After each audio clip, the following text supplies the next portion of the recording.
Hi hello welcome back to my channel Roosi vlogs. ఈరోజు నేను method share చేసుకోబోతున్నాను.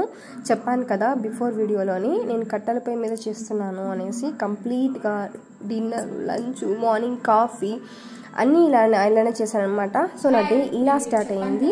నేను ఒకసారి ఒకరోజు పొయ్యి మీద చేస్తాను. సో మార్నింగ్ నుంచి నా పని స్టార్ట్ చేశాను అనమాట. అంటే పాలు, కాఫీ, ఇంకా కాఫీ కూడా తాగలేదు. కాఫీతోని ఇంకా షేర్ చేస్తున్నాను. Hi hello welcome back to my channel Roosi vlogs. మర్చిపోయాను కదా ఇంట్రడక్షన్, సో ఇప్పుడు చెప్తున్నా. ఫస్ట్ అయితే ఇది పెడుతున్నా. ఇదేంటంటే మా అవ్వ కట్ చేసిందంట. మా అవ్వ కట్ చేసిన పెనం అనమాట ఇది. ఎందుకంటే మరీ ఎక్కువ పాత్రలకు మసి అంటకుండా అలా చేసింది. సో దాన్ని నేను ఇలా ఉపయోగిస్తున్నాను. అలాగే ఏదైనా ఎక్కువ పెద్దగా ఎక్స్పాండ్ ఇది దీనిపైన సరిపోవట్లేదు, అలా కూడా యూజ్ అవుతుంది అనమాట. సో 2 in 1 లాగా వాడుకోవచ్చు.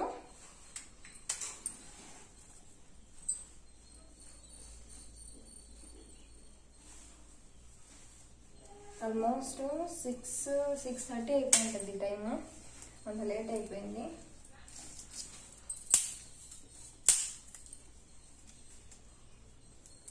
పాలు కాకపోతున్నాయి. మార్నింగ్ కాఫీ పడకపోతే దినం అస్సలు జరగదు. డే అస్సలు అంటే అస్సలు జరగదు. ఫస్ట్ కాఫీతోనే స్టార్ట్ చేయాలి. నాకు ఇది హ్యాబిట్ అనమాట. డైట్ చేసేటప్పుడేమో రాగి మాల్ట్ తాగేదాని అనమాట. రాగి మాల్ట్ అలవాటు చేసుకున్నాను. బట్ శివతో పాటు శివ కాఫీ మ్యాండేటరీ మార్నింగ్. అలాగే మా అవ్వకు కూడా, ఇప్పుడు నాకు కూడా అయిపోయింది. అసలు అలవాటు అయిపోయింది అనమాట. సో రాగి మాల్ట్ మర్చిపోయాను. నేను మళ్ళీ రాగి మాల్ట్ తో స్టార్ట్ చేయాలనుకుంటున్నా. బట్ ఏదో ఒక్కరోజు అయితే తాగుతాం, కానీ డైలీ రాగి మాల్ట్ అంటే కూడా కష్టమే. అది ఒక 3 months ఏమో తాగాను అనమాట. బాగుండే. ఇప్పుడు మళ్ళీ స్టార్ట్ చేయాలి. కొంచెం కష్టమే, బట్ ఈవినింగ్ టైంలో స్టార్ట్ చేయొచ్చు. మార్నింగ్ కాఫీ తాగి ఈవినింగ్ కాఫీ తాగుతాం కదా, అప్పుడు రాగి మాల్ట్ ట్రై చేయొచ్చు అనమాట. సో చాలా పాలైతే కాగిపోయి నేను మీతో కాఫీ చూపిస్తాను.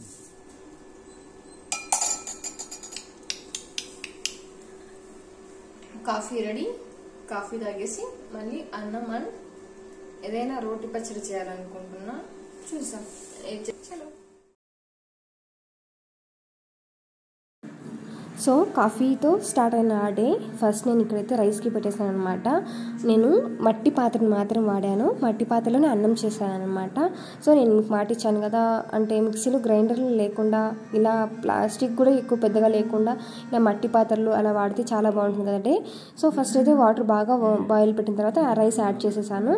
ఇలా రైస్ అయింది, ఉడికిపోయింది అనమాట. ఉడికిన తర్వాత ఇలా వంపేసుకుంటున్నాను. సో నాకు చాలా నచ్చిందనమాట ఇలా వంట చేసుకొని తినడం. చాలా ఎక్సైట్మెంట్గా చాలా నచ్చేసింది. చాలా బాగా అనిపించింది నాకైతే. సో మీకు ఎలా అనిపిస్తుందో వీడియో చూసేటప్పుడు మీరే చెప్పాలి, కమెంట్ సెక్షన్లో కమెంట్ చేయండి. బట్ ఈ వేడికి కట్టెలపై మీద చేయడం చాలా చాలా చాలా కష్టం నమ్మండి. ఎందుకంటే మనం ఫ్యాన్లు, కూలర్లు ఉన్నానే కష్టంగా ఉంది ఇప్పుడు ఉండడము. అలాంటిది ఇంకా కట్టెలపై దగ్గర చాలా కష్టం అనిపించింది. నా చెయ్యి అయితే కాలింది. 2 చోట్ల 3 చోట్ల కాల్చుకున్నాను. నాకైతే అస్సలు అలవాట్లేదు. ఇప్పుడిప్పుడే చేస్తున్నాను అనమాట. అంటే షూట్ చేయడం స్టార్ట్ చేసిన తర్వాత నేను చేశాను కట్టెలపై మీద. అంతకుముందు నాకు అస్సలు అలవాట్లేదు. సో రైస్ అయిపోయిందనమాట. రైస్ అయ్యాక కూరకు చేస్తున్నాను. ఏదైనా మీకు పచ్చడి చేస్తాం అనుకున్నాను కదా, లేదు ఇప్పుడు బెండకాయ కూర చేయాలనుకున్నాను. బెండకాయలు ఫస్ట్ వేయించుకున్న తర్వాత సేమ్ ప్యాన్లో కొంచెం ఆయిల్ యాడ్ చేసి అందులో కొంచెం సాసవులు, అలాగే జీలకర్ర యాడ్ చేసి కరివేపాకు, తెల్ల ఉల్లిపాయ, ఆనియన్స్, గ్రీన్ చిల్లీ 3 వేసేసుకోవాలి. అన్నీ వేసేసుకున్నాను. కొంచెం ఆడిపోయింది పోపు, బట్ కూర అయితే టేస్ట్ చాలా బాగుంది. అలాగే కొంచెం బాగా పండిన టమాటా వేసుకోవాలి. వేసుకున్న తర్వాత బాగా కలుపుకోవాలన్నమాట. ఒక 2-3 minutes బాగా కుక్ అవ్వాలి. టమాటా బాగా ఫ్రై అయితేనే కూర టేస్ట్ వస్తుంది అనమాట. సో తర్వాత నేను బెండకాయలు తక్కువ ఉన్నాయి క్వాంటిటీ అనిపించి ఇప్పుడు కొంచెం ఇవి కూడా వేసాను అనమాట. వంకాయలు కూడా వేసాను. అలాగే వేయించిన బెండకాయలు కూడా వేసేసుకున్నాను అనమాట.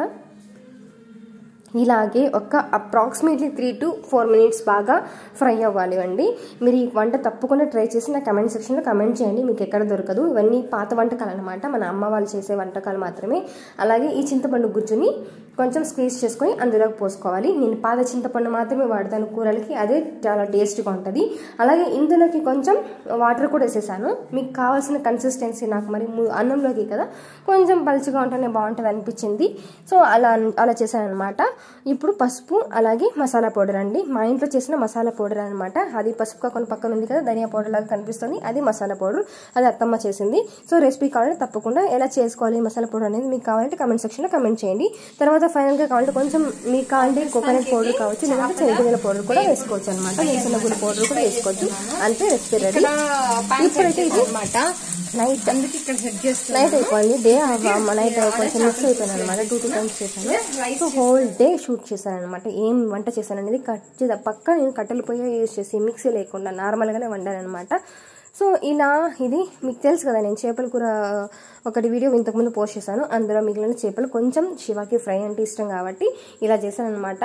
కొంచెం అన్ఈవెన్గా స్లైసెస్ ఉన్నాయి కాబట్టి ఇలా జరిగింది, లేదంటే ఇంకా టేస్ట్ బాగుండేది అనమాట. అంటే కొంచెం ఫ్రై బాగా అయ్యామన్నమాట. బట్ టేస్ట్ మాత్రం ఏమాత్రం మిస్ అవ్వలేదు, చాలా బాగున్నాయి.